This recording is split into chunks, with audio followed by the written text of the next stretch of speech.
Shut up and sit down.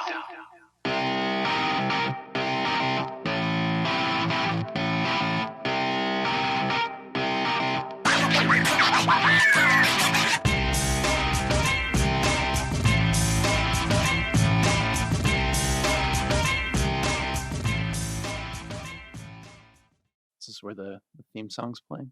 No, the theme song already played. Oh, So this is where I just get right into it. oh boy. Yeah, with Frank. How's it going? How you doing, Frank? I'm nervous. Lucatuorto? Lucatuorto. Torto. Torto. But I don't know. Is that not important to you? No. No. Call you whatever. What do people call you? Frank? Yeah, I go Frank. I Frank got the some Tank? Frankies. Frankies? I got a couple people that call me Frankie. Does that annoy you? No. No? Yeah. Yeah.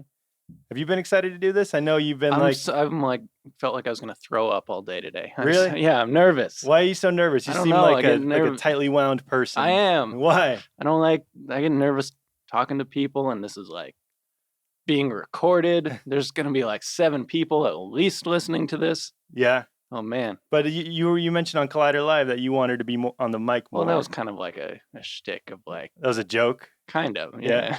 So do you want to be on the mic more, or do you? We're going to see what happens. I'm trying it out. Yeah? Maybe I got things to say. I don't know. Yeah? What do you have to say? What's new with you? Oh, this is not going well already. I'm sorry. It's all right. You want a beer? I know you drink a lot of beer. I'm giving sobriety a shot. Oh, really? For a little bit, yeah. Oh, yeah. Did you go into a dark path? No, I'm very like all or nothing with everything I do. So I'm either like I can't like socially drink. I'm either like drinking a lot, or I gotta like pump the brakes and not drink. So it's either like you're all into it, all about it, or like not at all. You have to go cold turkey. Yeah, that's just kind of how I am with everything. Yeah, very addictive personality. Oh yeah. Yeah. Oh yeah. Is that a good thing or bad thing? Both. Yeah. I think it's helpful. I think that's what helps me edit. Yeah. Because I can like hyper focus on something for, hours at a time. Yeah. And just like forget everything else. But then it's a bad thing when like hyper focus on like, well, let's go out drinking for the next 3 days. 3 days? No. You can do that straight? No. What's the most you've like drank? Have you like you drink a lot of beer. I noticed on the Wanger show you went through like 8 beers. I was so nervous that day. Really? Yeah. So you had to just like I think beer? I was more nervous that day because it was my first time on the mic. Like officially I was sitting in the Beardo chair. Yeah. It's a fancy chair. I've sat in the Beardo chair and the Cody chair. Oh yeah. Never sat in the Copster chair. I don't know if I ever could fill that. He won't let you. No. Yeah. No, God, no. So what makes you so nervous? Is it just y'all in your head, or what? Is it a mental thing, or is it a physical thing, or? I couldn't tell you. I'm not not a people person. No. But have you like gone to the doctor about it and got like Xanax or something? I got a prescription for that just to like relax. Yeah. No, I've never gotten the Xanax prescription. I can relax once by the end of the show, I'm going to be like calm and collected. Yeah. I get nervous until I can like settle in somewhere. So it takes a while to like get your feet wet and then get comfortable. I don't think I like talked to anybody at Collider for like the first year I worked there. You were just in your own little cave. I know that was before we had like my own little cave. I was just out in the floor with everybody, but I don't think I talked to anybody. Why not? Because it just takes me a while. It took me like a year to feel comfortable with everybody. But you were there before everybody, weren't you? Before like the main schmoes people. Like you were there back when it was like AMC movie talk? No. I got hired the same day that Cody did. Oh, okay. Which was before Cobster.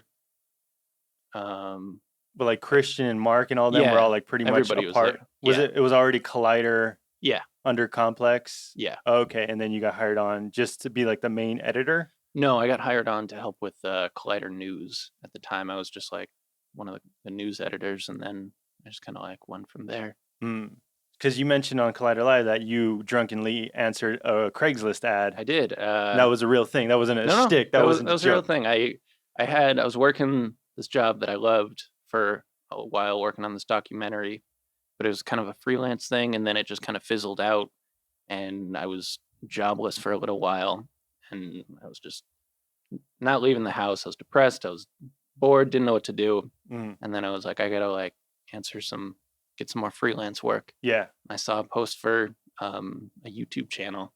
On I was like, Craigslist. yeah, I was like, all right. So I sent him an email. Dennis emailed me back. He's like, check out some of these shows. I watched the shows. I was like, there's no editing in these. I don't know because he sent me like Jedi Council, Movie Talk. He was like, this is a live switch. Yeah. What am I doing? Yeah. And then I got the job. So did you had previous works prior to that where you were able to submit like a reel or demo reel of editing? Yeah. I gave him like a demo reel. I've been doing a bunch of freelance stuff since I got to LA, but. Do you mind if I ask how old you are? 29. We're only 29. You're 28, right? Yeah. All right. So we're in the same boat. Yeah. Similarly. I was just listening to your Brett Sheridan episode. Yeah. And you told him to guess how old you were. He guessed 27. He was right. And I knew that was a year ago. I did some quick math. Yeah.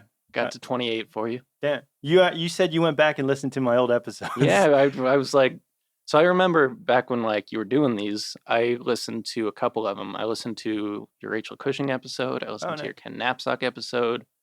I listened to a couple other. I liked them. And then to get ready for this, I went back. I was listening to Emma Fyffe yesterday. I listened to Brett Sheridan. You didn't listen to Brett Sheridan before? That was one of my favorite I didn't know episodes. who Brett Sheridan was until... Oh, you didn't know? You didn't... until he walked into my office for Collider Live a couple barely weeks ago. met him? That was the first time I'd ever spoken to him. Oh, you've never seen him on like the Schmoes channel I guess or I've like seen him walking around, but I'd never interacted with him. Oh. So just a wonderful man. Yeah. Does he annoy you or does he make you laugh? Love him. Yeah. He seems like a good guy where Yeah. he just makes you laugh and he seems like kind of lighthearted. Yeah, we're going on a road trip, I think. Yeah, you and him and then I think someone else. Was it me? Yeah, let's do it. You got to record it, the audio. I can't do road trips, man. That shit's so boring. Yeah. It'll just be like your guys' drive-through audio thing, but it'll the be Wanger like thing. Driving across the country. I can't do that. No. Yeah, I remember back then when I was doing the Beardo episodes for a while that I caught you listening to one of them in your edit bay. Yeah? Yeah. Busted. Yeah. And then you're like, oops. And then you paused it right away and you turned it off. I was embarrassed. I don't know. Why is it embarrassing? I was meeting the star. You were like watching me listen to your thing. It's like meeting the guy on the TV or something. Yeah, he comes in. I'm like watching him. It's weird, you know? Yeah.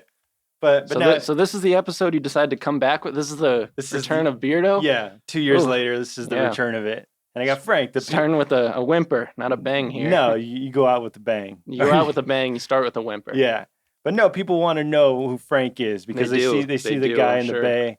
They think he's pissed off because you're calling in saying everyone's loud next door. They were so loud. I did move offices. They were so loud. Did you really move because of the show, or was it like? No, they wanted to turn that office into that new control room. Okay, so it wasn't on your accord of like. No. Okay. Yeah. All right. So much to get to. With much to get to. Yeah. You're 29. You grew up in San Diego. Yeah, most of the time. I lived in Georgia for a little bit when I was really little. Well, were you born in Georgia or you? No, I was born in San Diego. Yeah. Then we moved to Georgia. Mm-hmm. Then we moved back in like 4th grade when I was in 4th grade. Why'd you go to Georgia? My dad's job. Oh, yeah. What does he do? Real estate. Okay. And then moved him out to Georgia. Do you remember were you 3rd grade? I've got a lot of memories out there. Yeah.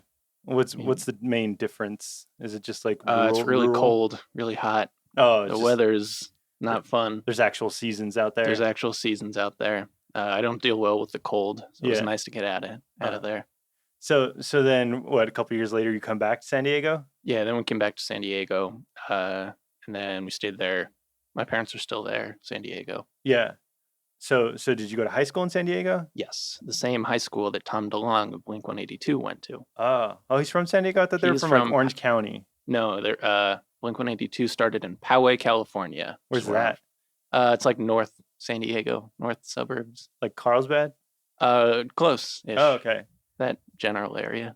So, but how old is that guy? He's like 5 years older than you? No, Tom's in his 40s. Is he 40s? Yeah. I thought he was in his 30s. I'm like still in like the 90s right now. So that was like the main thing in high school. Like Tom DeLonge went here. Yeah, everybody down there is really into Blink because of that reason.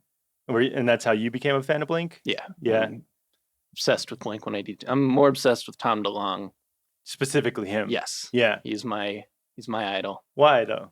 There's something about him. I don't know. I fell in love with his character, his persona. I like the way he's grown from being the like jackass in Blink-182, runs around naked, and now he does this like serious kind of music that people make fun of, but I kind of love it. The Angels and Airwaves, Yeah. kind of almost emo type music. Yeah, it's kind of like a new like emo. He's going a little techno. Oh yeah, very spacey. He's trying to do like U2 and The Cure. Oh okay. So did you want to be like Tom, or did you just like idolize him? No, I wanted to be like Tom for a while. Did you pick up guitar and? I've tried to pick up a couple instruments. I do not have a musical bone in my body. No. I would give anything to be able to. I don't have it. Just to play the guitar? I mean, I can like play it, but Yeah. not well. But did you just give up, or did you? No, did you, I mean, I still have a guitar at home, and I'm not. It's hard to find the time now, because I feel bad playing the guitar at night. Oh, and, okay. You like, have roommates? Yeah, I mean, my roommate doesn't care, but I get self-conscious about like, what if the people below me can hear? Why are you so like worried about everything? I don't know. You're I don't, just like a neurotic mess. Sometimes. Yeah. Sometimes. You just need to relax. Yeah, I'm good. Do you smoke weed? No, I have Yeah. in the past, but same thing, the all or nothing. Oh, It was- you go. Yeah, But do you get in your head more with that, or do you like I get relax? really with that? lazy. Okay. Like a lot of people I know do that to get like creative. Yeah. I just get like, I just want to sit here and stare at the wall. Okay. You do, and then you think about like random shit. No, I mean, I just get really lazy, and Just go to bed. I mean, it's not. Yeah, like I sleep, my mind shuts off. That's nice, but I like to be busy. Oh, okay. You were just saying you like to be busy too. I said that. Maybe it was in the podcast I was listening Yeah. to. That's always the weird thing when you like listen to. Yeah. I feel like I was having this conversation with you, but You were just listening I to was a listening conversation. to a conversation you had. No. You told somebody that you like to stay busy. Yeah, I like to, because I feel like, well, you mentioned it before when you were unable to find a job, that I was in the same position too, around my like 23 to 24. I couldn't find anything, and I want to stay active, and I get really depressed or upset with myself if I'm not doing something. Yeah. So even like even going somewhere, I need to feel productive. I can't go on a vacation because I can't enjoy myself because I feel like I'm not doing anything. Luckily, you can bring this like doesn't look like a big setup for the podcast. You can podcast on vacation. Right? Yeah, but it's not really a vacation because I'm working. Yeah, But that's like the whole shtick, though. You're like on the beach podcasting. Yeah, you know? but what am I gonna say? Like, hey, welcome to Maui. We're gonna listen come up to with a fun name for that, like vacationing with. I don't know. yeah. I'll text you later. I'll come up with a name. Like people have asked like if I like to travel. I don't really like to travel because I don't get anything out of it because I don't feel productive with it. Yeah. Do you feel the same way, or do you enjoy going out? I've done a little bit of traveling that I mean I've traveled for work more than any other like recreational traveling. So That's what I that's like. kind of the Yeah. the past like year I was in Singapore and New York and Vermont. I'm like, Oh shit. yeah, going around, but I was like working, so it was nice to like see this stuff, but be able to. Yeah. You're getting Work. something out of it. Yeah. Or you're like, yeah, something is coming out of this. So instead of just I can't just sit on a beach and just lounge because I Yeah. feel like I'm not doing anything. Get antsy. Yeah. That's what you do. Yeah, Yeah. Do you sleep at night? I do. Yeah. So you're able to like shut off at night and then go to bed, or do you like wake up and you're like, fuck, I forgot something? No, I have a lot of nightmares. I don't know why. Really? I tend to sweat a lot in my sleep. I've been known to like scream in my sleep. You have the night terrors like Makuga? Does Makuga get night? Well, he Yeah. gets night terrors because he watches you guys play those VR games with him. No, but I don't know if it stems from like scary movies or just him in general. Like he like has night terrors where like he'll scream in the middle Why of is the he night. so scared? He's like a tough guy. Yeah, What's You would think like he Yeah. could take care of himself, but I don't know. That's his own issue. So, but have you had him on the show? Yeah, he was like one of the first. Oh, okay. I think. I haven't made it that far back in the catalog. Yeah, there's too many. Yeah. No, I think he was right after Ellis. All right. That's the problem with podcasts. Like everybody's been telling me get into podcasts. I want to, but it's like I don't have like physically have time to listen to. Yeah, Because like at work when I'm like editing, I can't listen to a podcast because I got to be like you have to listening edit. to Yeah, and then like the only time I can do it is like driving home, but I don't live that far away. It's like Yeah. tough to be able to listen to something where I don't need to listen to. yeah. But you don't have like around the house if you're like doing dishes or like cleaning. The or problem, something. like I've tried doing that, but then like I get distracted, Mm. and it's like I have a hard time like hearing it over the dishes, and then I'm like, wait, what'd they say? I want to hear everything, so I have to rewind. I'm always like rewinding. You're like that. It's just hard. Yeah. Like it's hard to hear over the. Yeah, I'm the same way. Like people can like if I'm playing, if a show's going on, people will leave the room and then come back. Oh, it kills me. Right? Yeah. Like, how do you not know? Like, do you want me to pause it? Yeah. Like, no, it's fine. I was like, but you're missing Yeah. this, what leads to this and leads to that. Like, how do you? And especially if you like work in some kind of production, you like understand that like they're not just like throwing away lines here. Like everything's there for a reason. Yeah, and you if know? they didn't need it to be, they would be cut out. Yeah. Yeah, that annoys the hell out of me. I'm like, Oh, I'll yeah. pause it here, then I'll come back, and then because then they'll mention something an hour later, and they're like, when did they talk about that? It must have been when I was in the bathroom. Yeah. Yeah. Do you have so you can focus on stuff, but have you like thought about like ADD or something? Like you've had that? No, I don't think I have like. I don't feel like my attention's like. Like all over the place? Like you're able to focus. Yeah. But you don't like lose focus and like go somewhere else and like. No, I mean I think I've got like a nice like. I can focus on something when it's important. Oh, okay. I don't know. So anything not important, you just like Yeah, it's forget like about. that all or nothing thing is like applies to everything. It's like I don't like a lot of bands, but like the music that I do, like Tom DeLonge, I'm like obsessed, gonna follow him on tour. You know, it's okay. like movies, I don't like a bunch of them, but the kinds I do, I'm all into it. Activities, friends, whatever, I don't have a ton, but I just kind of like Your core group. yeah, or Yeah. like yeah, whatever it is, I just like to focus on like a small amount of stuff. Ah. And then anything that I like, I'm like lukewarm about. You know. Yeah. You just makes you drowsy just Yeah. listening about it. Listening. Yeah. So let's go back to high school. Okay. What were you like the Tom DeLonge punk kid in high school? No. For part of it, I was emo was really big when I was in. It's Yeah, the you're same age. 29. So you graduated 2007? 2007. Yeah. Yeah. So yeah. That was the year the Black Parade, My Chemical Romance. Yeah, yeah. That was what I was all into. That was peak emo years. Peak emo years. I And had Warped the Tour was the biggest thing in the world. straight hair over the eyes. I was wearing the eyeliner to school. Oh, you had that? I did. Wow. You woke up every morning, applied eyeliner. I did it in my car. I'd sit in my car, listen to Rise Against, and put my eyeliner on before going in. Yeah. And what did that continue outside of high school, or did you just like give it up in high school? No, I kind of gave it up. Yeah. Then you go off, and it's just like too much work to. Right. Yeah. That's what I noticed about like punk kids. They try to rebel against everything, but then they end up being their own kind of uniform. Yeah. Like their own thing is like eyeliner, stud belts, and Oh yeah, I was there. jean jackets, or not like leather jackets and stuff. So that was all you. That was the uniform. I of wasn't. Frank. I mean, but not that cool. I definitely weren't wasn't cool? that cool. You With didn't- the, I tried. I did my best with like the local Hot Topic. You know, I Yeah, didn't yeah. have the nice leather jacket or anything.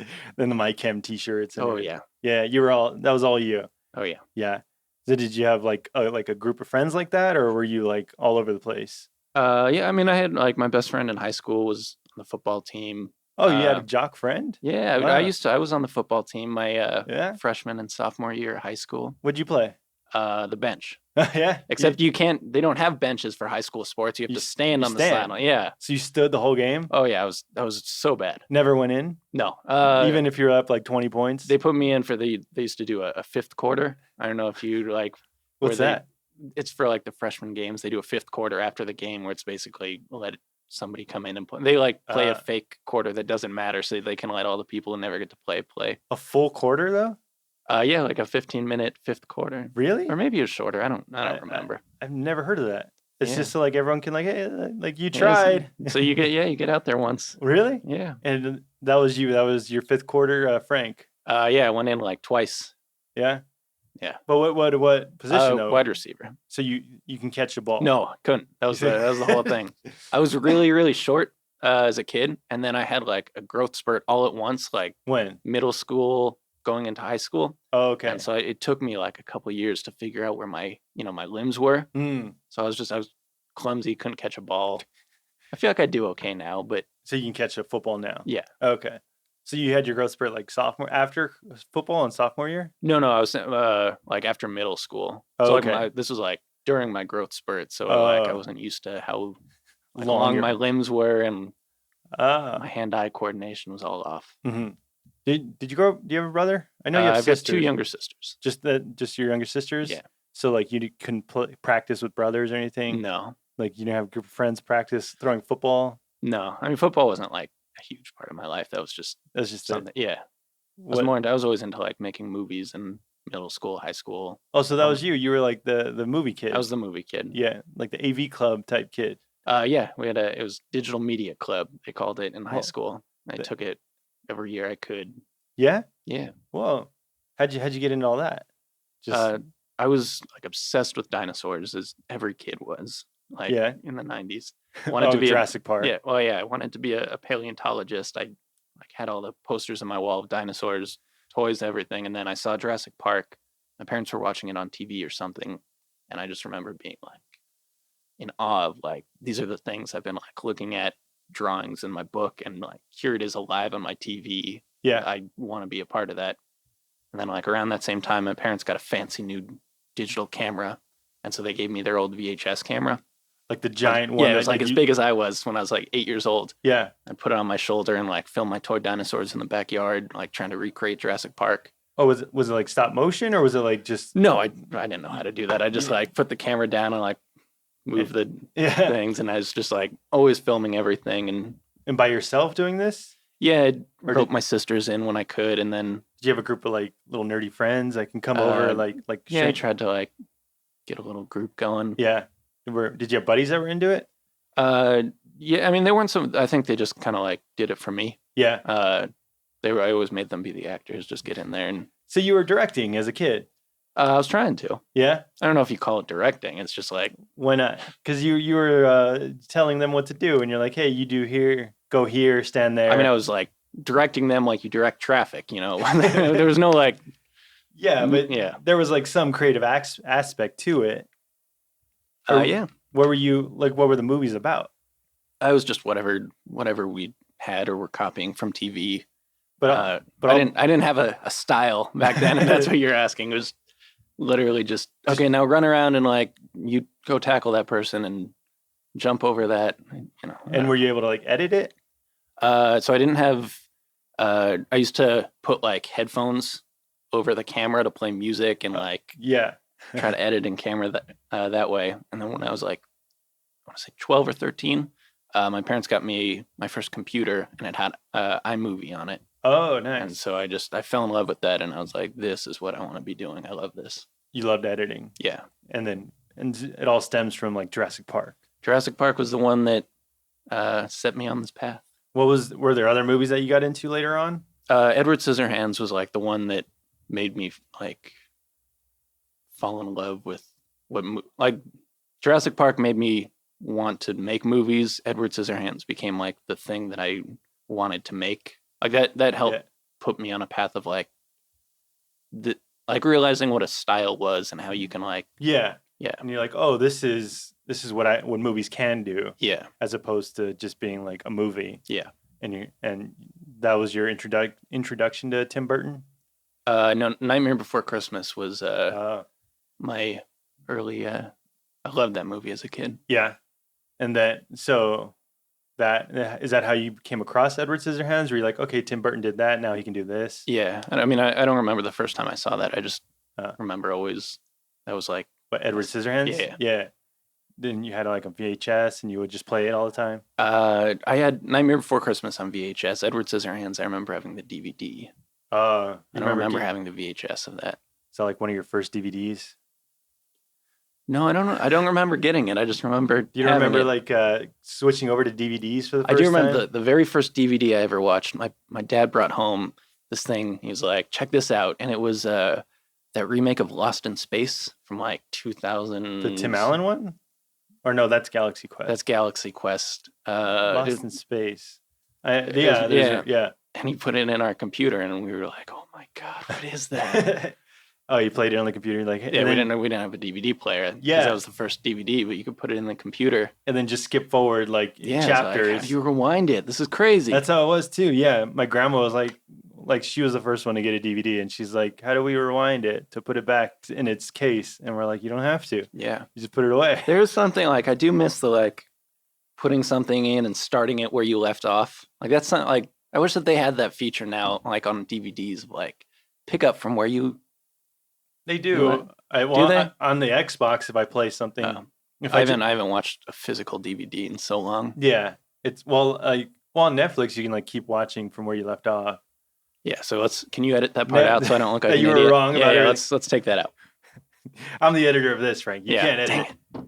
So, I want to get into your editing stuff. Like, You're really trying to lose your subscribers here. I'm gonna lose it all. Yeah, whatever. I don't need subscribers. I don't need my brand. Is this going on the YouTube channel? Do you have a podcast feed? Where does this go? I'll figure it out later because there's so many feeds now. Subscribe to this and that and find it on this channel. A little bit out of control. It's too much. The Wangers are on Spotify now, I saw. They're on Spotify. Yeah. And Amateur Hour Films is the YouTube channel. Yes. And the Wanger Show is on Spotify and Apple Podcasts. So much to keep. There's too many. Yeah. Yeah. And that's just one thing. We used to be on the Schmoes No feed. Yep. And before that, during that, like you had to subscribe to that feed and then find our show on that feed. I was subscribed to the Schmoes No YouTube page. Oh, and then I kept getting like all these updates from like Broca's 10 podcasts. And I was like, this is too much. I had to unsubscribe. Oh, you didn't like I could only see so many Outlaw Nation and Outlaw Top Nation, 10, and it was like, enough, Roca. Take a break. Do something else? No, he would appear like on the Schmodown Rundown or something. Yeah. But what else? Let's talk about. So out of high school, what did you want to do? You want to be an editor? That was your calling? No, I wanted to be a director. So you like directing? Why do you say like? I did. Well, I mean, that was like I wanted to be the next Tim Burton. And that was kind of like what I wanted to do.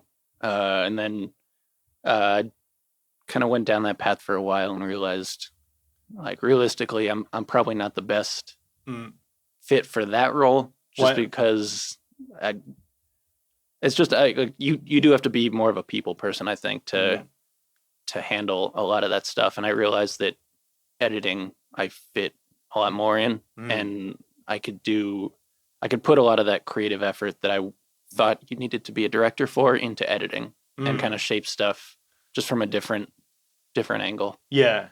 With as a director, like you're not just creating the thing. You're taking care of the people. Yeah. And I was like, I liked the part of like, working with the story, working with the actor, figuring that out. But then there's the whole, like you said, you're like a babysitter and you're kind of just like in charge of the crew and everything. And and I'm not really about that. Like a leader type thing.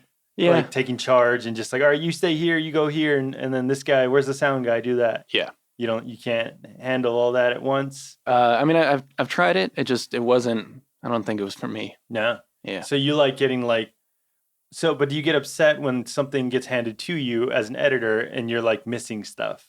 Yeah, but then I think that's part of the fun of like, that's my job to figure out how to fix it. Okay, so you try to think of creative ways to go edit around like missing coverage. Yeah, and I think that's one of the cool things, one of the benefits to like having grown up just like shooting stuff with my friends nonstop, because like everything we shot was horrible. So I like the way I kind of learned how to do all this was learning how to like figure out how to deal with all the mistakes we made because we didn't know what we were doing when we were shooting. Yeah. And so now like when somebody hands me footage that's like somewhat decent, it's a lot easier because I feel like I've been like training with like heavier weights of like, not even like the stuff I used to do. Like when I first got to LA, I was doing all kinds of freelance jobs for a couple of years of like Craigslist and just like the stupidest, worst freelance jobs you can imagine where like they give you this stuff and I'm just like, oh, I've gotten so many things. I can imagine. Yeah. I've gotten things where it's like, can you edit this together? And it's like, they give me a whole video track with no audio. Yeah. And I'm like, there's no audio here. I can't fucking. Yeah, but just do like the audio thing to it. It's fine. Yeah, just like fix it in post. I'm like, but there's no coverage of you saying this line. Yep. So I can't do that. And it's just a nightmare. That's what, for me, I would just like to go back and like try, like if I did direct it myself, I would be the one to blame. Yeah. I would just get mad at myself, but learn from it and going forward, fix it as a director. I don't know how you do the audio things, like a whole.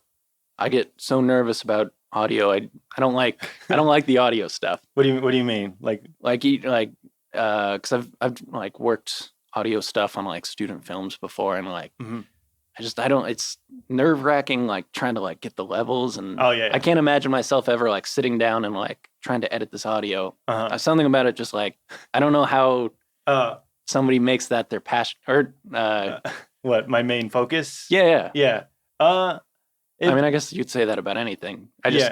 Like for me, that's it's tough if you don't have like the right equipment and you don't have people who have been doing it for a while. So like when actors, like amateur actors, they'll like go quiet and talk like quiet, and then they'll get loud real quick. And if you don't have compressors and all this equipment, like it'll just sound like a jumbled mess. Or people who don't know how to use a microphone and all that.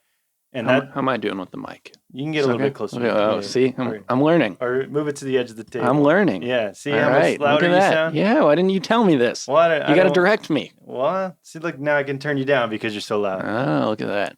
So, yeah, but stuff like that. But I get around it. Because with me, I'm like a control freak where I'm just like writing the levels constantly. Yeah. So even like with Collider Live, people are like talking loud and being quiet and stuff. And I'm just like there writing the levels. But in a professional setting, you don't have to do that because you have the equipment to compress it and limit it and all that. But so now when you get to work on a job where they do have all that gear because you train doing this, you're just gonna be like it's smooth sailing. Yeah, and proper lavs that work that don't cut out if there's like something radiating Somebody's nearby. Using a phone 3 blocks away. Yeah. All that. Oh, great stuff. You can tell when like someone's like a great actor because they're whispering, but like stage whispering. They're not like actual whispering. Like they're like, hey guys, like actual, like they're consistent with their levels. Like it's not just like emoting with their faces. They're like acting with their levels. So can you hear me if I whisper like this? Does this work? Yeah. See, I would have to like bump that up and then I would get noise and all that. Yeah, there you go. But I don't know if you listen to the podcast where I just got into audio stuff because of comedy stuff. No, I didn't hear the story. Let's hear it. I'm interviewing you now. How'd you get into audio? I took a class on Pro Tools in college. And in college, I was by myself a lot. I lived on my own. So I listened to podcasts just to like have some background noise. I listened to Mark Maron a lot. Have you listened to his podcast? Do you know who he is at all? I didn't know what a podcast was, I think, until like 3 years ago. I don't know how this happened, but people are saying like, do you listen to podcasts? I don't know what that is. You didn't know it was a thing. Yeah, so you were doing this back in 2004. Oh, no 2008. No, 2013 is when I started. Let me check that math. All right, 2013. Yeah, okay. Well, because that was I graduated high school in 2008, and then I went to community college for a couple of years, and then once I got into like Cal State Northridge, is when I got into podcasts, and then with that, I just started my own like a year later. Because after I took that audio class, I was like, I'll buy an audio. So you've been doing this for like 5 years. On and on. All right. Yeah. Was it always called Don't Be a Beardo? No, the first ever podcast that I did was called This Is Awkward. That's a good name. Yeah, because I was an awkward guy. Yeah. And I started with interviews because I didn't know what else to do. And I like the Mark Maron approach. He just interviews comics, mostly comedians, and the Howard Stern approach, where he just interviews like long form, hour-and-a-half interviews. I am not a fan of the current iteration of Howard Stern with his like celebrity interviews. Do you listen to him? Like I used in like high school, the E show. Yeah, network, like that was the big thing. Yeah, and listen, I watched that because I had a TV in my room. I'd watch that every night. This is before like we had the internet where you could like watch porn. Yeah, watch porn. That like was the closest you could get. The like Girls Gone Wild commercial would come on during that and be like, oh man, this is crazy. Then you see titties. Well, they were blurred out. They were blurred, like, but you can barely imagine on the nipples. And now, because I have Sirius in my car, like I can't listen to the. You don't like his interviews now? No. Why not? And I mean I get that he like you got to grow up, and he's like an old man now. He doesn't want to be like doing the same shit. Yeah, it's not like so. Tell me about the pussy you're smashing all the time. It's boring to me now. Some of the interviews can get boring, but it depends on the guests. I think if I didn't used to listen to him and like I was just discovering this, I'd be like, oh yeah, it's a cool interview. But there's always that like, this used to be really fun, and I used to watch this and be like, oh shit, this is crazy. Yeah. And you it used to be better. Like, the good old days. And that's like not a good way to think of it, but it's hard not to. Yeah. Oh yeah, those levels are high. I'm a little too close to the mic now. Now you get as close as you want. I can turn you down. Man.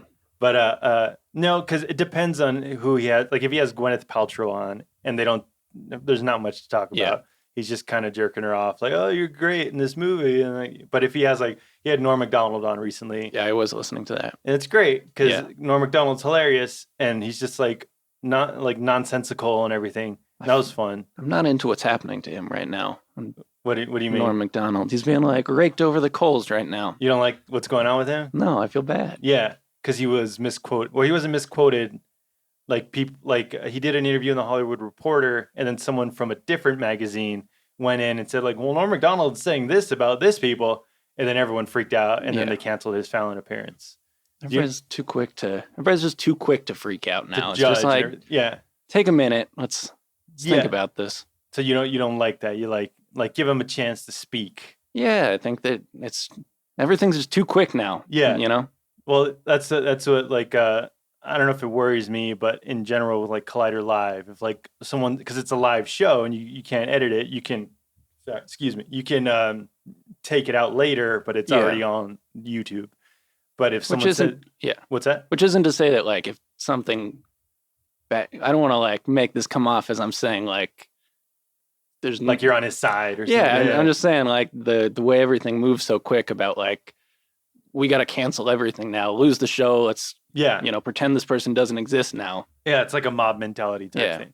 That's what with Collider Live. If someone says one wrong thing, then everyone's like boycott that show and like get rid of it. And it's over, and then we're all out of jobs because someone said one wrong thing and someone on Twitter, and then it always happens where like the person who sets up the boycott didn't listen to the show. They heard someone or they read what someone got from the show, like something out of context, like what happened with Norm Macdonald. Yeah, like people are freaking out about what a magazine said about his interview in a different magazine. Yep.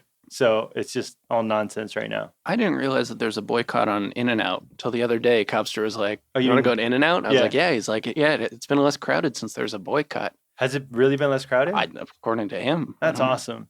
Yeah, but you didn't know about that? We talked about it in Collider Live. I didn't listen that day. I forget what. I've listened most days. Yeah. But because they're conservative. They're a conservative company, and I thought everybody knew that. They like the bottom of their cups have like John 3:16 on it. Yeah, you would think, but people are pretty stupid. Because it's. Well, I don't know if there was like a tipping point where like they were conservative, but all of a sudden now they're donating to like the RNC or something. It's also just like it's a fast food company. Like just eat the food. Yeah. And everything's just like everyone's just taking sides of everything, like the whole Nike thing, the whole flag thing. The world is very gray. We don't need to make everything so black and white of like. Yeah. And it's all dumb because in the end we're all losing. Yeah. Because like if Nike, there's no dialogue. Yeah. It just turns into like a shouting match of boycott this, boycott that. Yeah. You can't even like talk about it to figure it out. Yeah, there's no reasoning. It's like, well, tell me like why you want to do this and why I shouldn't do that. And then what can come out of this? It's just like, you suck. I'm not going to eat your food anymore. Yeah. Or like the Nike thing, like you support this guy who doesn't support cops. And then it just becomes a shouting match.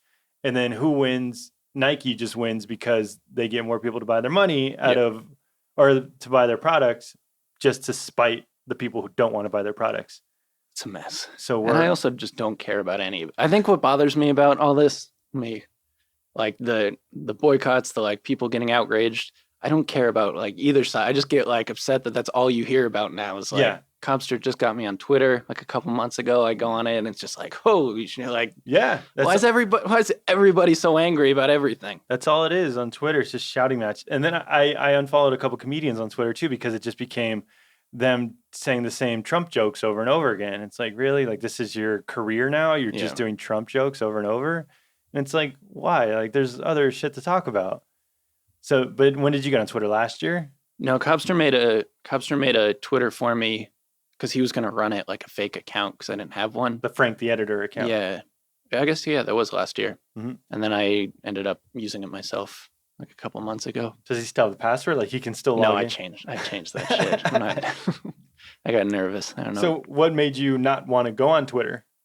No, I had never thought about it. Yeah, I've always like been very sparsely into social media. Instagram was the only one I really liked because it was like pictures. Yeah. No real harm again. Like it's just a photo of like my food. It's just I like taking pictures of stuff. Yeah. So, but then you get on Twitter, and now is it on like you have the app on your phone? Yeah, because I was using it for work. I needed to like contact some people to shoot some interview stuff with, Oh, and I found it actually was helpful to like use Twitter to contact people that didn't have like an email address online. yeah. That's a good thing too. Yeah. That's that's why I still use Facebook, because I'll get like random job requests through there, Really? like online people will say, "Hey, I need a sound guy for a comedy Uh, sketch shoot this weekend," and then someone will just like tag me on it, and they're like, "Hey, are you available this weekend?" Like, yeah, I'm available this weekend. Nice. Yeah, so that's what Facebook is for Are me you now. you available this weekend? I This do have weekend, I think I'm busy an this audio. week. Oh, Yeah, all yeah. right. I don't know. I'm a busy guy, Frank. Are you? Not really. All right. Well, with Collider Live now I'm more busy. Yeah. Yeah. But yeah, this isn't about me. It's about you, Frank. It could be about both of us. Nah, no one wants to hear about me. Nobody wants to hear about me either. No, they know they like you. You're Yeah. you're a well-known guy. You're Well-known guy. you're all over the Collider Live, the thumbnails, the feeds. I don't think I've been in a single thumbnail. We got to put you in a thumbnail. All right. So let's go back. Did you go to college? I'm a film school dropout. Yeah, what film school? I went to Chapman in Orange County. You got into Chapman and you left Chapman. I was not in a good place there, and I needed to. I think I just needed to get away because I'm from San Diego. Orange County is only an hour and a half. Yeah. And I was just like, I'm still growing up. Well, you were not in a good place in San Diego or during film school? At the end of high school, I was a mess. Why were you a mess? Were you going through some shit? Yeah, I was just going through some like mental stuff that I didn't like understand, and then just that's part of being, 18. What, like girlfriend stuff or family drama, or do you not want to talk about it? We can move on. No, I started getting really depressed at the end of high school. I didn't understand what like depression was. I was thinking that like when you're depressed, it's because of a reason. It's like feeling. Didn't understand it. Went to college, and I wasn't loving it there. And I also I didn't have like a creative voice or whatever at the time. I was just like I didn't. It would have been a waste, I think, if I had gone the full 4 years there. You're still developing. Yeah, I didn't get. I like watched all these other people there that just seemed to get it. Yeah. Like make a short film for this class, and I'd like try, and then I'd watch it, and I was like, this isn't. It's not. There's nothing special about it. And then I'd watch like there's like one or two people in each class who are doing something that's like really special, and I'm like, damn it. Yeah. Like how do they do it? But those are the guys who like grew up with it and like grew up with all the equipment and like. Yeah, but it was more about that. Just like they had a style that you could like. It was like these people know something that I'm not like that I'm not doing yet. Yeah. And so I dropped out. Wait, what year? Freshman year, sophomore? My sophomore year, I dropped out. What was like the defining moment where you're like, okay, this is it? Was it after a semester or was it during a semester? No, I did the 2 years there, and I didn't feel like I was growing as like an artist. And I don't know why. I was up in San Francisco I had a friend who went up there, and I was visiting them once, and I was like, I love the city. And then one time I was just like, yeah, there was no defining moment. I just realized that this wasn't for me. And so I moved to San Francisco to go to like a trade school up there. Oh, okay. So because of your trip to San Francisco, you're like, okay, there's more outside of just I this think I just school. needed to get out of like Chapman's in like a sleepy little Orange County town. It's very quiet. Yeah. Is there like kind of partying going on there? I don't see like maybe, but I mean I didn't. You didn't go out? No, Not a sociable guy. No, I didn't fit in with the Chapman crowd, I guess, at the time. Were they like preppy white guys? Probably. Yeah. I think if I like could go back and go to Chapman now, I'd learn a lot going to film school. But just at the time, I wasn't getting out of it what you wanted. Yeah, but that was on me. It's not like they weren't. It wasn't like, oh, it's a terrible school. No, that's like one of the best film schools in the country. But there wasn't a teacher that like inspired you or like had the same passion and like you saw that. No, I was just going through the motions there. Oh. And then I went to this like bullshit trade school in San Francisco that it's like anybody can get in. Yeah.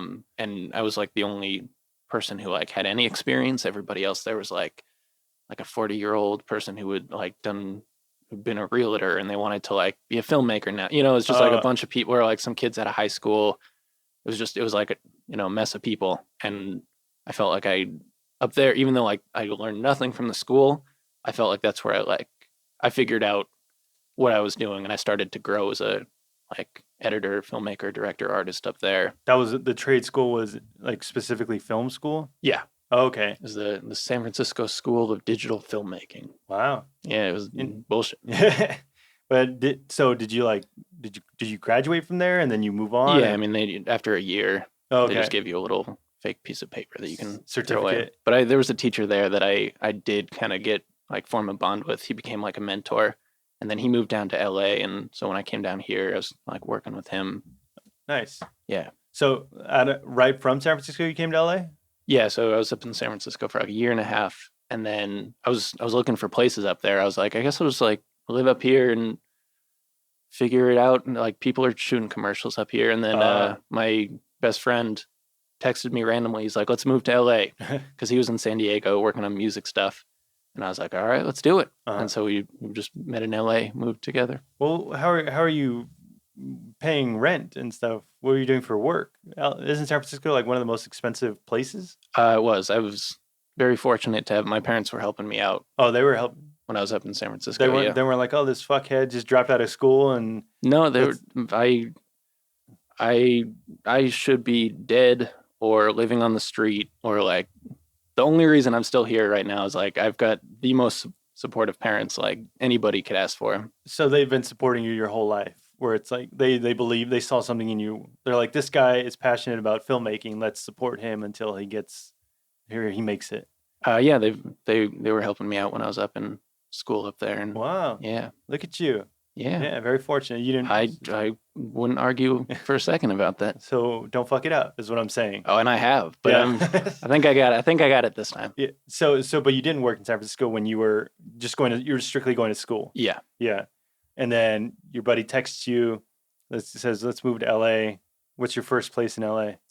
We moved to Studio City, which is still the best place I think I've ever lived. I didn't know how good I had it. Why is that? Was it just quiet? Studio City is just amazing. It's quiet. It's kind of like in the valley. There's stuff going on, but it's not like Hollywood. Yeah. I love Studio City.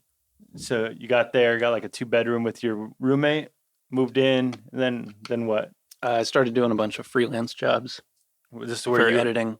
You were like going on Craigslist at the time and just Craigslist. There's a couple other webs. Mandy, I think, is the other. Yeah. Indeed. Yeah. So I was just doing like whatever freelance jobs I could. I worked at Macy's for a while. Okay. What's that? I was really good at Macy's. Were you like a salesman? Excellent clothes folder salesman. Yeah. Can you do like the 9 to 5? Well, that's what I'm doing now. Oh yeah, but I can't see you in like a regular like office setting. No. Yeah. You think anybody's gonna hire me with your tattoos and your haircut? Yeah. Yeah. But you seem like the creative type, and like if you're just like in a typical office setting, you would just go nuts. Probably. Yeah. But so I did a bunch of freelance stuff, and yeah. So then after the freelance, that's when you got Collider? I mean, I've been here since 2011, so I've been here 7 years in LA. Yeah. Damn. I got hired 2.5 years ago at Collider, so for like 5 years I was doing just strictly freelance. Were your parents a lot of freelance? Were your parents still helping you out at the time? There were a couple times that you go back to them and say, I was like the freelance. Because that's what I'm worried about. Freelance is like you don't know when your next job is. You don't know if you'll get paid, and then if you do a job, someone can just be like, I don't feel like paying you. Yeah, I don't think I could ever go back to doing a freelance job after. Have you had nightmares of like the guy refused to pay you or something? It's been a while since I've had freelance nightmares, but no, but like actual in a real life. Yeah. I don't think I've ever had somebody flat out refuse to pay me. But usually I was getting paid like dirt. Yeah, cheap. Like freelance is not fun. It's like $10 an hour. Yeah. Yeah. So you're lucky to get like a hot meal or something. Yeah. Yeah. But in Studio City, you go out a lot or no? Yeah. I went out a little bit. What's your scene? Because you have this shtick of after the Wanger show, you said you were going to a sexy pool party.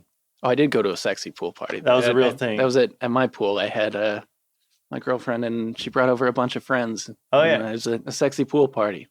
So, was it really sexy, or are you just calling it a sexy No, pool I was just party? calling it a sexy pool. It was just a pool party. So that's your scene? You just hang out by the pool, or what's No, your? that was the first time I've ever been to the pool at my place.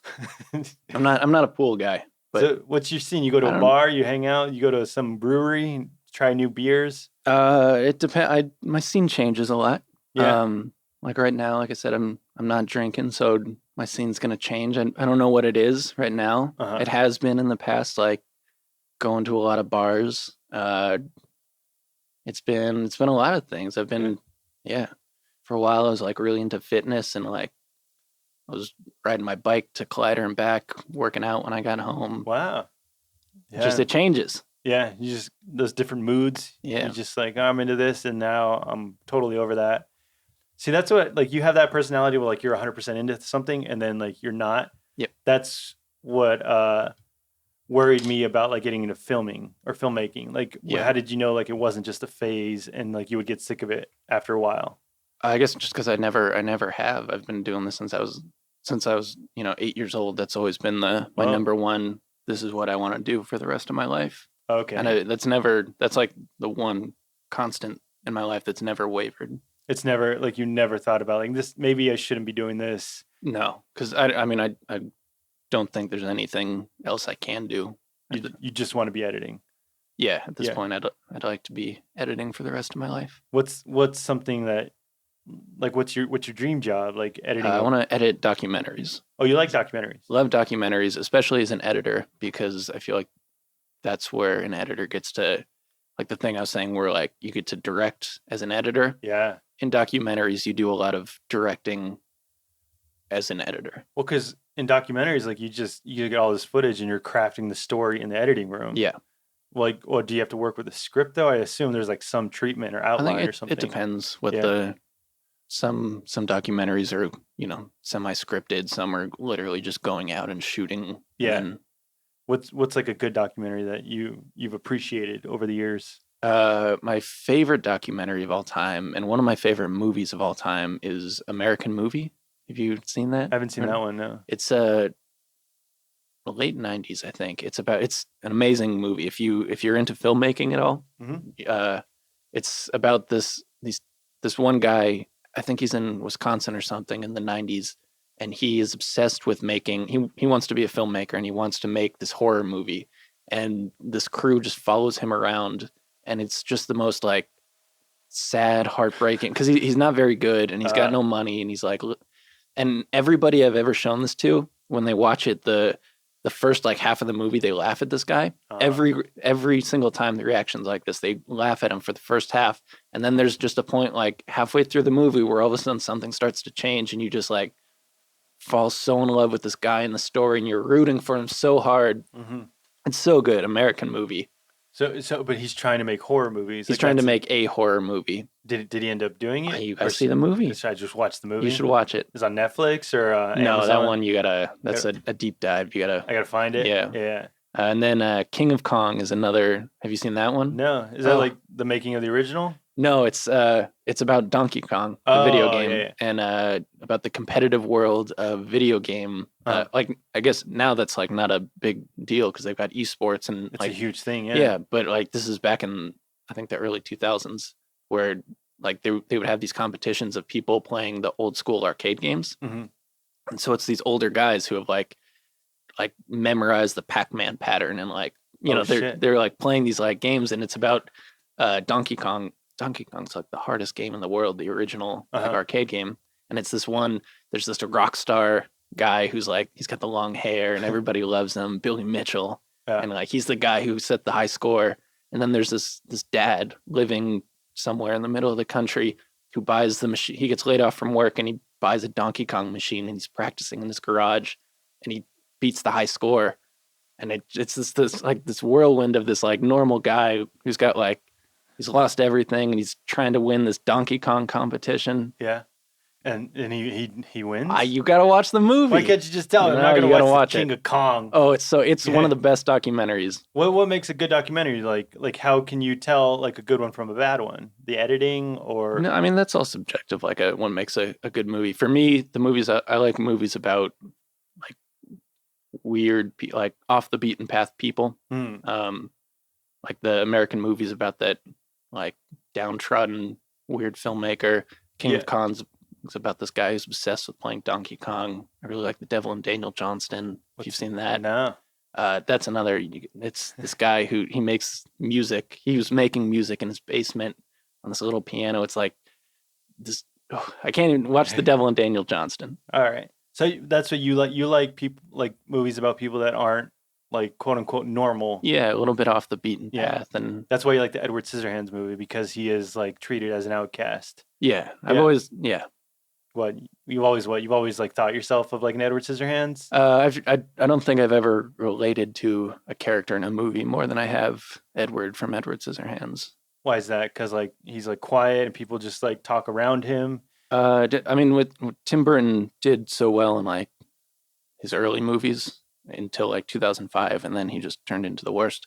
Was it like the reason I gravitated towards his movies was most of his main characters were like these guys who like wanted to communicate with the world around them but couldn't. Like there's always something like, you know, they can't. Yeah.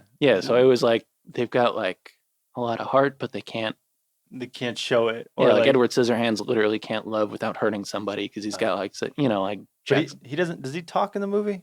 He does. But he just like he can't communicate his feelings, or. Yeah, I mean, like physically he can't like communicate too because he's got. He can't like hug somebody without like piercing them. Yeah. But what else? Like, what's a different character in a Tim Burton movie that you've seen like something similar?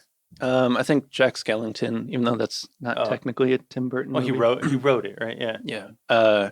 He's another character that just like doesn't fit into like that's just the theme in his movie is like characters who don't fit into the world eccentric around them. Yeah. Character. Yeah. So that's what you enjoy. Yeah. And that's how you see yourself. You're like, I don't really fit in, but I'm trying to be. You know, but do you want to fit in though?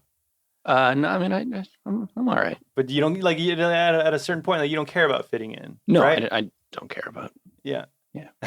What? When you get older, like in high school and stuff, you want to be like part of the cool kids and you want to be part of the cool group and everything. But then after a while, you're just like, fuck those guys. Like, why do I care so much about what they think? Why don't I just do whatever I want to do? I don't give a fuck, Beardo. That's how you are now? Yeah. That's your life now? I try. Yeah. I try. You got friends like that are just like kind of like eccentric and like think like you?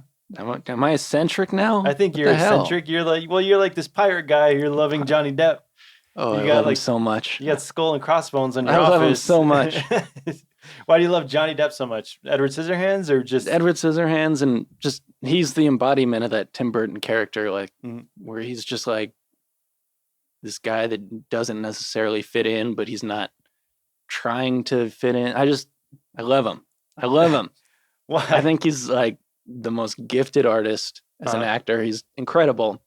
I like his off-screen persona too, even though he's going through a thing right now. The issues with He's just he's just inspired me. He's it's like Tom DeLonge and Johnny Depp. Those are your guys. Yeah, those are who you had on your wall in college. Yeah, I had Michael Vick on my wall in high school.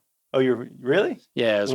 Why? Because I grew up in Georgia, and I was really big into the Atlanta Falcons. And Michael Vick, to me, again, is another guy who didn't fit in with the NFL. I learned from your Brett Sheridan podcast that you're not into sports. Well, I just know, like, this is like the most I've talked in my life. Your mouth's drying out. Just I got something in my throat. Take a breath.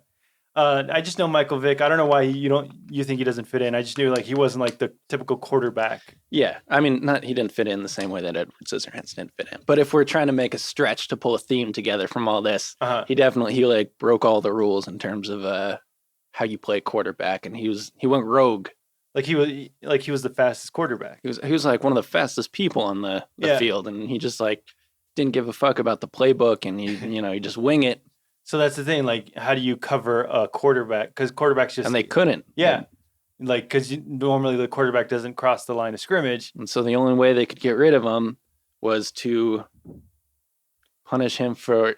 Let me say that he did something horrible, and I don't condone for a second. You're not No, fighting it's for him. Absolutely horrible what he did. Yeah. But I think that a lot of people in the NFL have done a lot worse things and gotten less punishment because they weren't breaking the game the way that he was. So you think it was like kind of like a conspiracy against him?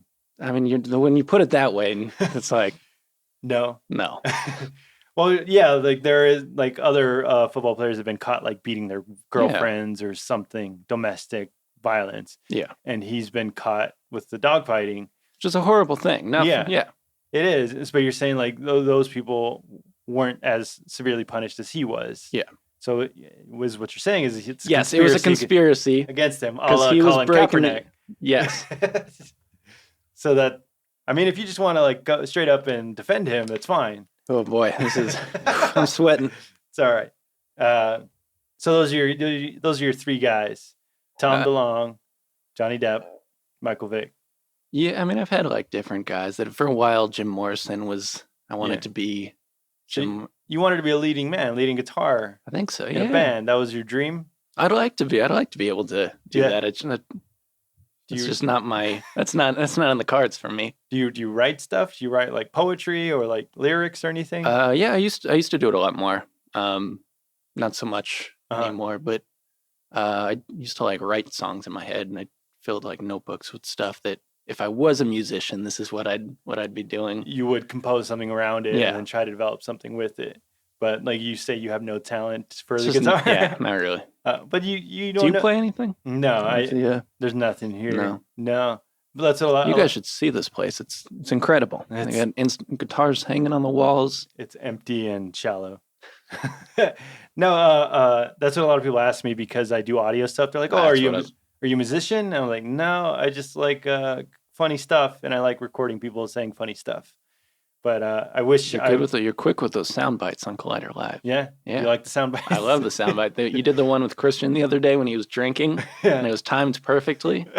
Or it was first it was him pouring the beer or not the LaCroix into the thing and then slurping it. How do you have them so fat? Do you have can you search for what you're doing, or you just know where everything is? I kind of know where. I'll show you. It's in the bag over there. It's all on a little tablet thing, so it's just labeled. And once I get more, it's going to be tough because I will have to scroll back and forth. I wish I could just search and just tap it. Yeah. But no budget. What are you going to do? What are you going to do? Yeah.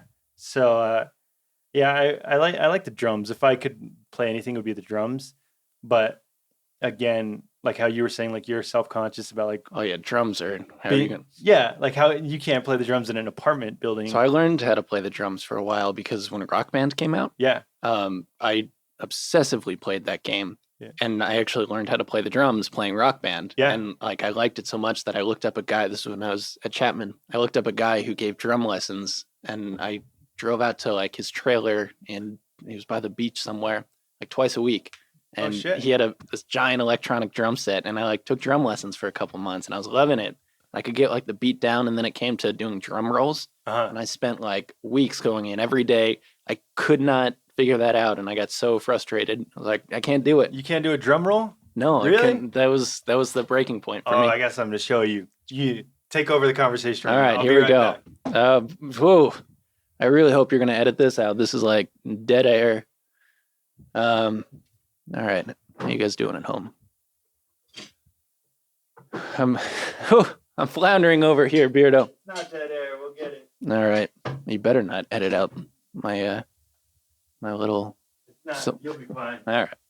Look at this. Oh shit! All right, let me narrate to the viewers at home. We've got a drum pad signed by who? Signed by me.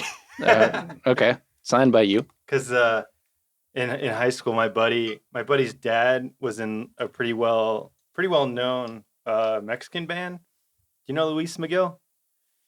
He was the drummer for that, and he was sponsored by Zildjian. Wow. So he would get free shit. But that doesn't explain why you signed it.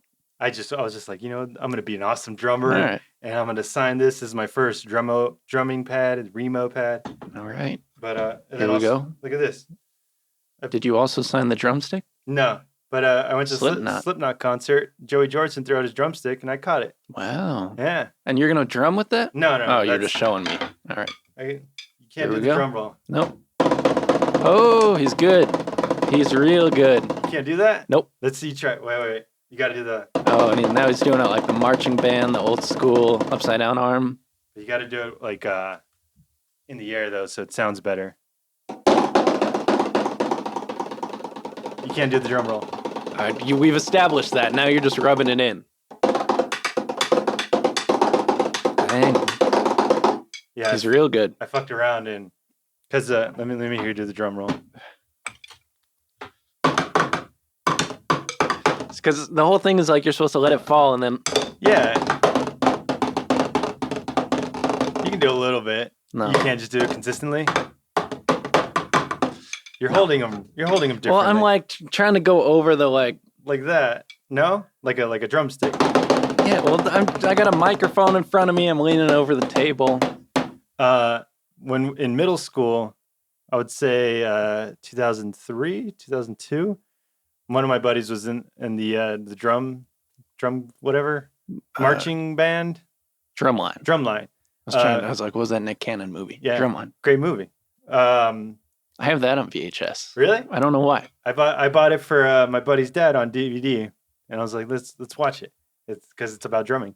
But he would do the guy at school would bring his pad around like this, and he would do the solo for "I Feel So" from Boxcar Racer.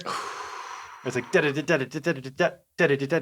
was like, Boxcar Racer here. yeah, and I would just like I would always just be like, do it again because it sounded so. I feel so mad.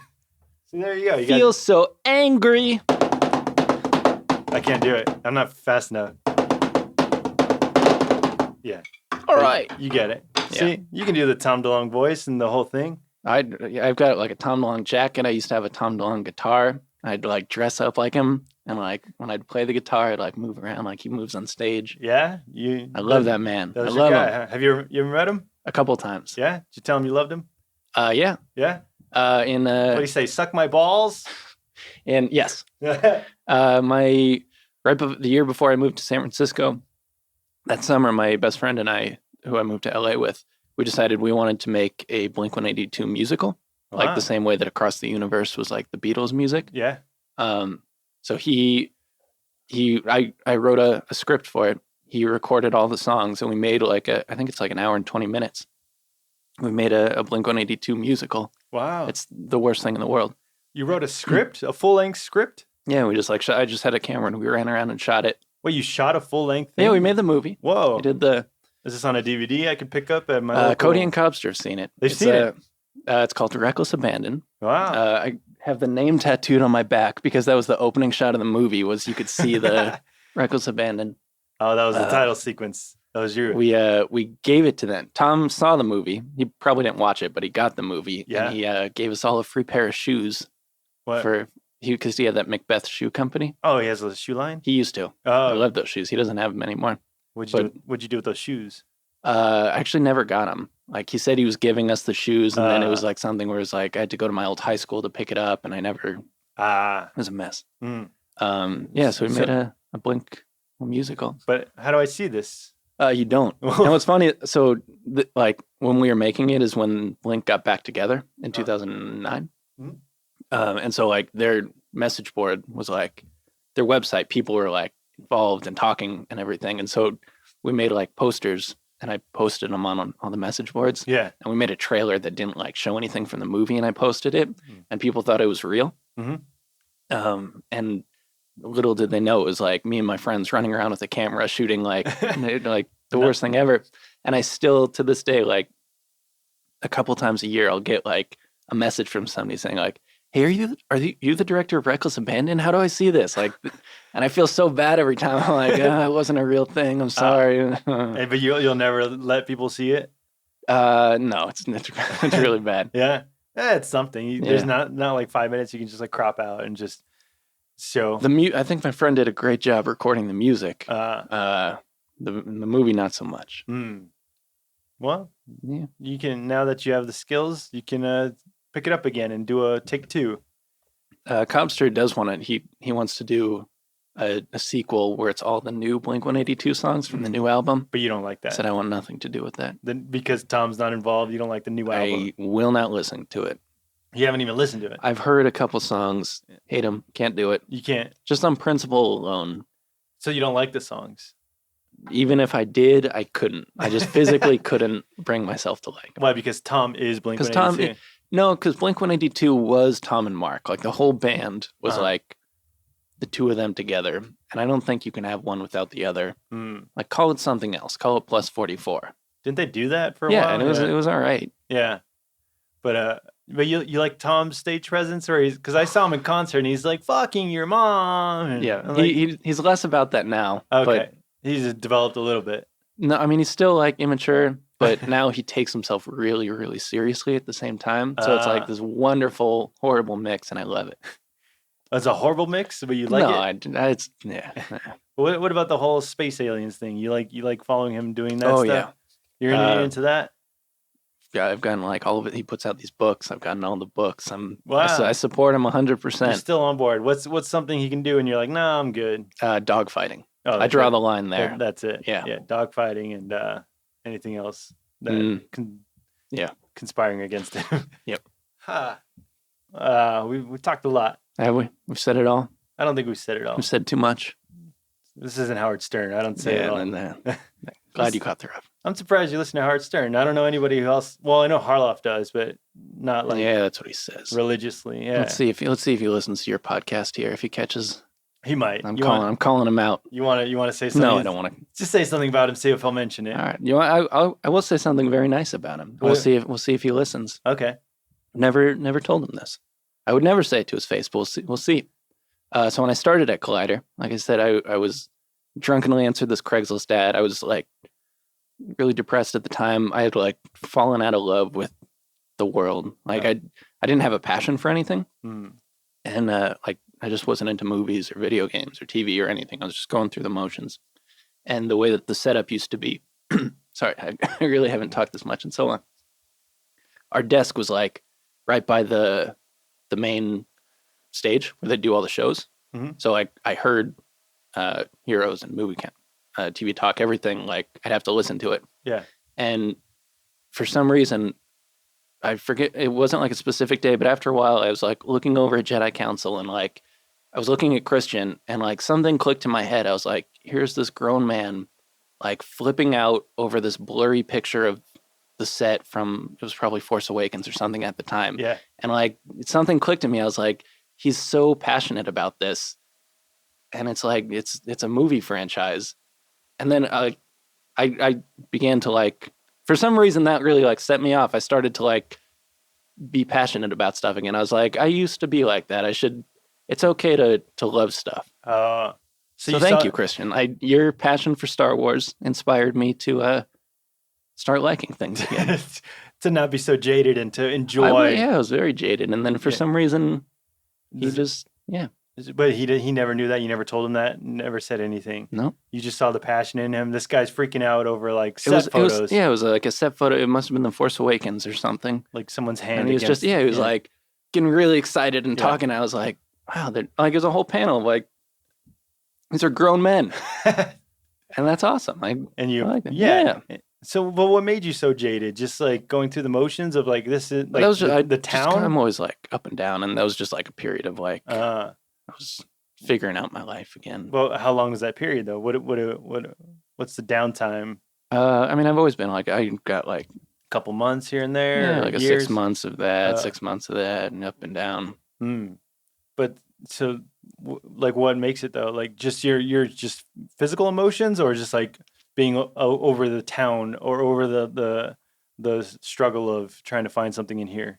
No, I mean that specific time I had like that was when I didn't have a job, and like my girlfriend and I at the time had broken up. She had moved out of the state, and like I'd fallen in love with her little Chihuahua. She took the dog with her, and I was really sad, and I didn't know what I was doing for a big chunk of the time, and so I didn't care about anything. And then So what were you doing? Just staying home, just playing video games and Playing a lot of Fallout 4 at the time. just eating your life away and drinking? Eating my life away. There was a liquor store on the corner, but I didn't want to leave my apartment, so there was an app that they deliver alcohol to your... I thought that was illegal. They do that? Yeah, what was it called? There's a couple apps. Maybe they don't do them anymore, but Oh, shit. where you can order alcohol. Somebody like brings it up to your door. So the guy just comes in, Jack Daniels, and just drops it off. He's like, no questions I was asked. never big into Jack Daniels. I've always I like gin, rum, I like scotch and whiskey and everything. I've never really. That's like a man's drink. I always feel like scotch and whiskey. Yeah, it's like a old I fashioned. feel like you have to have like a beard. Yeah. Have you ever grown out your beard? You just always had the goatee thing. If I don't shave, I literally grow the Johnny Depp hair. Like I'm not trying to do it. It grows in that like. What does he have? Like the goatee and like the kind of not like the day that my how do I describe this to the? It's like not a sideburn, but it's like below. This part never touches. Like from my chin to the back of my cheekbone. There's just like it will never fill in. Bald spots. Yeah. So you can't. I would love to have a beard. A full beard. Just like doesn't happen. Yeah. Well, it's that Italian mustache thing, I guess. I don't know. That's your dad have that? My dad's never grown out facial hair, so I don't know what he'd. You never seen him, like old school photos of him, just like. No, he's never done facial hair. Yeah. What about the hair? He has a full head of hair, like you. No, I get this from I think my mom's side of the family. The hair. You got a nice head of hair. Thank you. Yeah, appreciate it. You like you got the long locks and you put it in a ponytail. You enjoy that? Get it out of my face. Yeah. Nice. Yeah. You ever grow your hair out? No, because it just Jufros out and it doesn't. So I've heard this from a bunch of people. I think you got to give it because like my hair doesn't grow straight when it grows out. It grows like up and like curly, and then eventually the gravity of like it getting long pulls it down. No, you have straight hair, like wavy. It's wavy, yeah. Yeah, but it just falls. Mine just like poops out. It just keep going up forever. Yeah, I can comb it over and everything, but it's just thick. You can get it chemically straightened. Yeah, Brazilian blowout. My buddy told me to do something. I forgot what it's called, but I'm like, I'm not gonna do that. It could be fun. Yeah, but then I was like, oh, I'm gonna have like the emo hair like across my. You ever done the thing now where they just shave like just the side of the head? No. Cubster has that now, doesn't he? Oh yeah, like almost like a Skrillex type thing. The cool guy thing where they just shave the side. But like the top is just kind of long and clumped. Cops are scary now with that haircut. I saw him the day he got it. I was like, dang, I don't want to mess with him. Why? Does he look like a badass? Yeah, he was wearing a Starship Trooper shirt. It was like death from above, and it had like a skull, and he had the side of his head shaved with like the comb over. I was like, oh shit. Yeah, it looks like he just got back from seeing action or something. I'm sorry. Well, you said it all. What else? Anything we haven't covered that you wanted to mention? I don't think so. I don't know. This is the longest you've talked to anybody? Yeah, my throat hurts. It's all right. Just take a sip of water and you really don't talk that much. Not for like an extended period of time like this. It's weird. It's a little weird. Do you want to get out of here? No, I feel like. So, but are we going to see you on the mic more? Would you feel comfortable being on the Collider Live mic? If anybody asks me, I'm willing to try. You won't freak out and shy away. We'll see if people like this. Anybody liked listening to? But like you said, who gives a fuck what people think? Oh yeah, yeah. That's what I don't care. People listen. I hope they enjoy it if they do listen. But it's more for me. So who do you got next now that Beardo's back in action? I don't know if it's back. You can't have a one-off episode where it's me. This is like the warm-up to dip your toe back in the water before you land. Like, nah. I mean, this stuff's fun. It's just scheduling, and everyone's everywhere. I would like to get Brett back. Can I be here for Brett's episode? You want to be here for Brett? Yeah. You gonna interview him too, or are you just gonna chime in and throw in some jokes here and there? Do you have a third mic? Yeah, I can do. I can do 6 mics. I'm an sound audio off guy. in the comments below if you want me and Brett on the episode together. We'll all join in. We'll just do a whole long 3-hour marathon. His episode was. How long have we been going? His was like 2.5 hours. His was pretty long. Yeah, this one we've only been 1:20. Whew. Yeah. Is that a lot for you? Yeah. Whoa, man. I saw you at the Depth Talk. You were freaking out over the 5-minute little interview, or that was like 30 seconds. You were freaking out. Well, because I had no Cobster literally grabbed me and he was just like, "You want to do like a fake ad?" I was like, "All right." a fake ad for Collider Live for a Collider show during the breaks. They were like, let's have Frank talk about Depp talk. I think Wendy came up with the idea. I was like, yeah, what should I do? And Wendy was like, dude, talk about Johnny Depp. I'm like, all right. And you just kind of, was it all improv, all off the top? You're like, let's talk about him and wine and whatever he's into. Yeah. And you're like, it's not a real thing. It's fake. I wish it was. I'd be into it. You should do a whole podcast, like just go through his filmography and just go like, Johnny Depp, what's his first movie? You know his first movie? It's wrong. It's A Nightmare on Elm Street. It's one of the horror movies. I've never seen it. I'm not big into horror movies. I've never seen the classic horror movies. Yeah. Well, you never seen the original Halloween? Cobster made me watch that. That's a good one. I did watch it. It was all right. You don't like it? I can appreciate it. It's just not I don't get anything out of the scares. Yeah, I didn't. Not that I don't see the point, because you can say that about like, what's the point of a comedy movie? It's to laugh. Yeah. But like for some reason to me, like a horror movie, it's like, I'm gonna watch this. I'm gonna be scared at the end. It's gonna be like everybody dies, or like the killer's like, oh, I'm still here. And yeah. It's just like, I get it. It's formulaic. Yeah. And everything's formulaic, but just for me, I've never lived the horror. But even like, I guess if you can't, because I liked Hereditary, and I'm not like a big horror fan.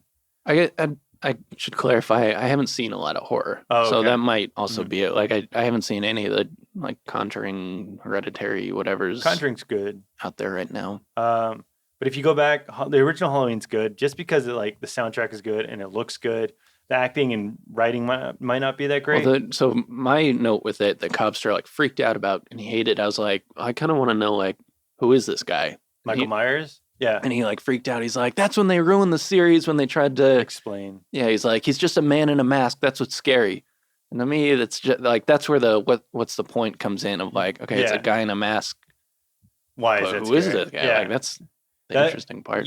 I don't know if it's later on in the series, but I know like in the Rob Zombie remakes, they go into like him as a child. I think Cobster's saying that's when he like hated it. Yeah, that, like they ruined him. Because you don't want to know, like it's more scary to think there's a boogeyman out there as opposed to knowing for sure. I guess it's like, why do I care about, like if I'm not going to learn anything about the boogeyman, I should be relating to these characters. But all the characters in a horror movie do is they're just set up to be like slaughtered later. You know, it's not like there's no development in the characters. Yeah, it's just supposed to be like, here's somebody, here's why you should care about him, because look, it's a teenage girl and she's got friends, and look at her mom. Yeah. But just know that she's gonna be chased around for the next hour. Yeah. I don't. Who am I supposed to like connect with and feel like they're growing? I could see that.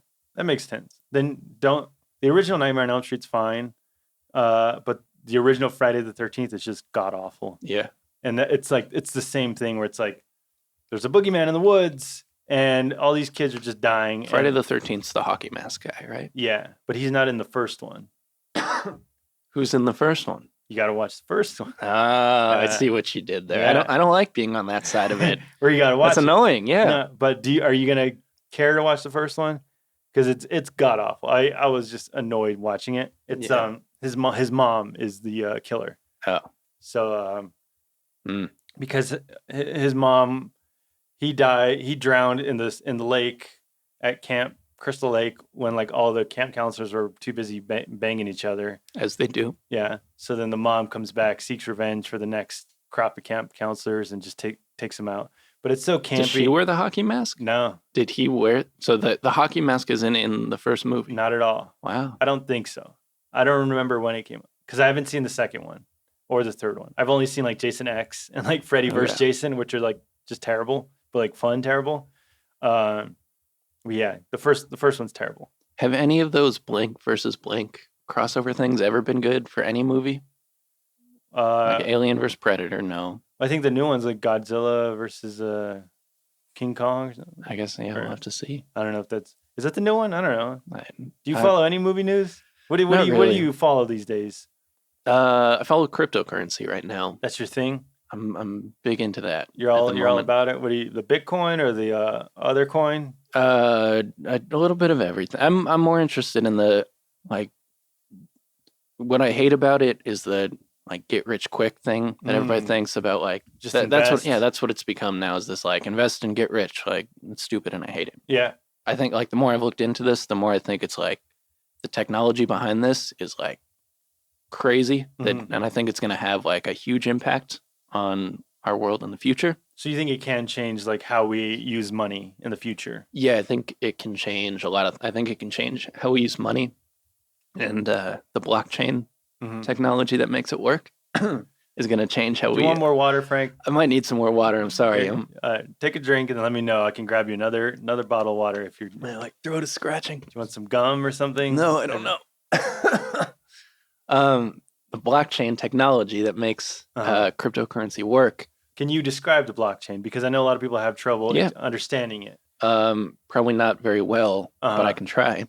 It's basically a way to keep a record of something. It's a ledger of sorts. Yeah. Yeah. So I always got thrown off by like a ledger is too fancy of a word for me. I'm like, that makes me think of like an old man with like a book. Yeah. It's just like we keep records of everything in the world today, whether it's like Facebook keeping a record of who visits their site, whether it's like your bank keeping a record of how much money you have, whether it's you keeping a record of like your emails of who's, like there's logs and records of everything. Yeah, and all of it is owned by like a single person or company or whatever, because that's the way it's always had to work. That like Google has to own our emails, Facebook has to own our data, whatever.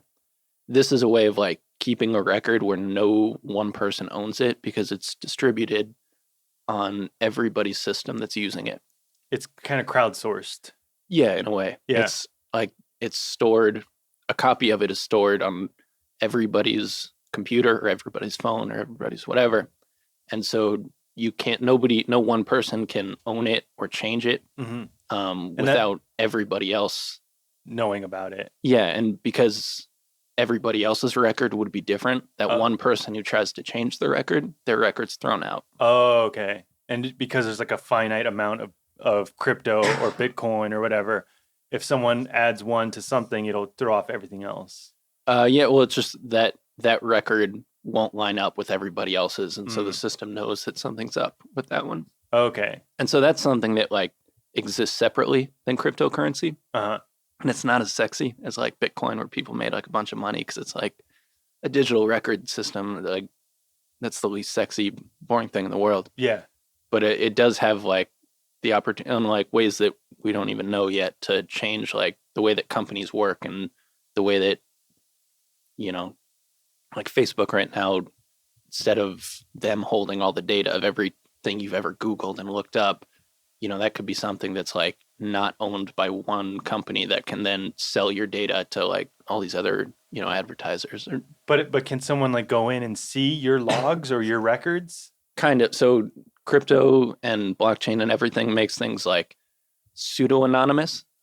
So you're basically, and to people listening that know a lot more than I don't know this stuff. Yeah. I'm still a beginner at this, but from what I understand, you're basically a string of letters and numbers on the internet. So like your digital wallet is just like a bunch of so it's like your name's not there, but a record of everything you've ever done is there. It's a new way of like we gotta adjust our way of thinking that like everything's public, but also nothing's public because it's semi-private. But can they see records of like someone purchasing something and then it arriving at this address? No, your address and stuff wouldn't be in there. Oh, what?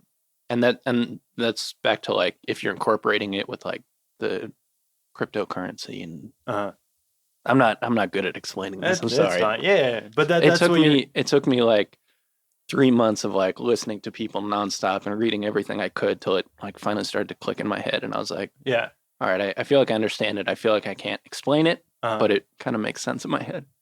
So what I get from the blockchain is that it's just like it's like how you're saying it's kind of crowdsourced logs, but also it's a way of securing it where like everything, I don't know, like everything is like confirmed and actually accurate. Yeah, so it's basically like you've got a book that says like I've got 5 Bitcoin, you've got 2. Yeah. It's got a list of who's got what in the whole world, but just, make it simple. I've got 5, you've got 2. That's on all of everybody's phone in the world. Are you all right? I think it got like stuffy in here. Maybe. I think. I'm going to turn the air on. Okay. I'll get you some water. Continue. I'll hear you. Oh, man. Oh God, I'm all alone here. I lost my. I'm blacking out. What was I talking about? Talk about crypto. Yeah, so everybody's got this book that says, thank you, how many Bitcoin everybody has. If I spend a Bitcoin and give it to you, so now I have 4 Bitcoin and you have 3. Yeah. There's basically a new page in the book, which is like a new block is created, a block of data, this chunk of data. And that chunk of data has all the previous data kind of stored in it. Yeah. So it's got a history of everything. And now if you, like right now, a bank could theoretically go in and say like, well, that didn't happen. And like, yeah. since they control the book, they can rewrite it. But now since you and I both have a copy of the book and so does everybody else. Yeah. Then it's verifiable and Yes. And more accurate as opposed to the bank being in control. Like the people are in control of it. Because nobody's in control of it. Yeah. Well, because it's like everyone's verifying it. Yeah. So that's how you see the future of the world. You all right? You gonna be good? Yeah, sorry. It's all right. Let's wrap this up. All right. Let's get out of your hair here. I'm sorry. It's okay. Thank you for coming on. Thanks for having me. What's new for you? What else you got going on? It's a good question. People follow you on Twitter and if they want, and you can find me if you want. Instagram. Just keep up with Frank, franktheeditor.com. Yeah. Yeah. I'm out of What? I'm out of things to say here. I don't know. I'm sorry. It's been an honor. All right. Thank you for having me. Follow you on Twitter, Frank the Editor. There you go. Thank you for coming on. I hope this wasn't horrible. It was great. All right. Let's get out of here. All right. See you.